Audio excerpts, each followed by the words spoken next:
Ang Romans chapter 5 verse 19 ay nagbibigay ng malalim na kahulugan tungkol sa epekto ng pagsuway at pagsunod sa buhay ng tao.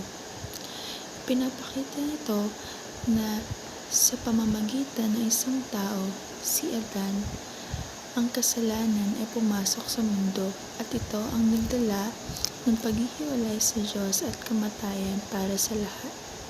Gayunpaman, sa pamamagitan ng pagsunod ng isa pang tao, si Jesucristo ang katuwiran at kaligtasan, ay naging posible para sa marami. Ang talatang ito ay naglalaman ng mahalagang teolohiya na pagtubos na nagpapakita na si Kristo sa kanyang aktibong pagsunod sa kalooban ng Diyos ay naging ganap na handog para sa ating mga kasalanan.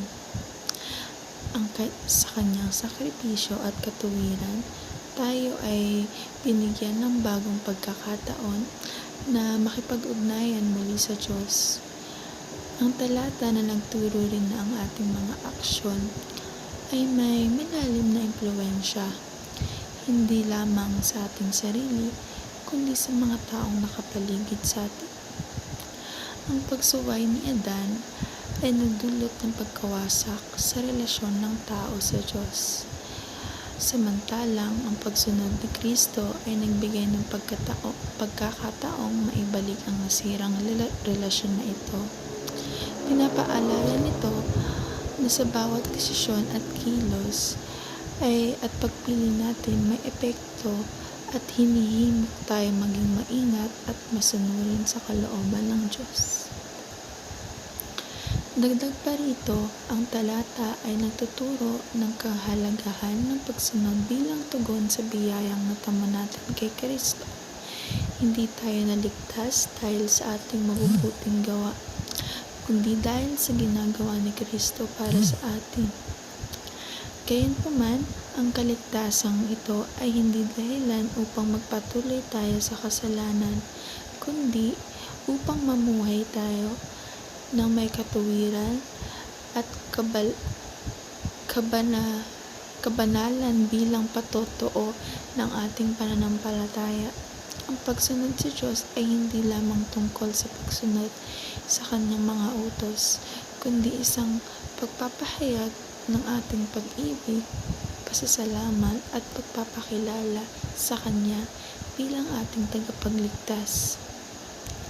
Sa pag-apply nito sa ating buhay, tinatawag tayong sundin ang halimbawa ni Kristo sa pamamagitan ng pagiging mabuting halimbawa sa iba. Pagtitiwala sa Diyos kahit sa mga mahirap na sitwasyon, at pagpapakita ng pagmamahal at kabutihan sa ating kapwa. Pinapaalala rin ito na ang ating pagsunod ay maaaring magdala ng positibong pagbabago, hindi lamang sa ating buhay, kundi sa buhay ng iba. Higit pa rito, ang pagsunod sa Diyos ay nagbibigay na tunay ng kagalakan at kapayapaan sapagkat ito ang nagpapahayag ng ating pakikiisa sa kanyang layunin at plano para sa atin. Sa huli, ang Romans chapter 5 verse 19 ay nagpapaalala sa atin ng kahalagahan ng grasya ng Diyos na nagtamo sa pamamagitan ni Kristo.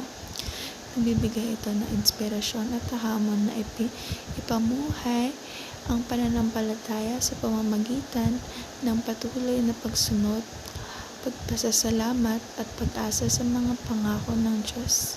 Sa ating buhay, ang pagsunod ay hindi lamang tungkulin kundi isang pribilehiyo na nagbigay karangalan sa Diyos at maging bahagi ng kanyang dakilang gawain sa mundo.